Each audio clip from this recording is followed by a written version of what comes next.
পালে মোৰ জীৱনটো পোহৰ হ'ব। তাতকৈ আন্ধাৰেই ভাল। মই আজীৱন তোমাৰ কাষত থাকিব বিচাৰো। এয়া তোমাৰ পাগলামি।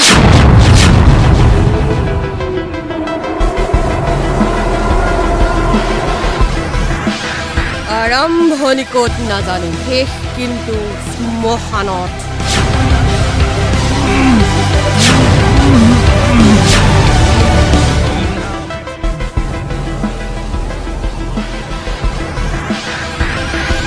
আজিৰ ভিতৰত শ্মশানে তাৰ ঘৰ হ'ব লাগে।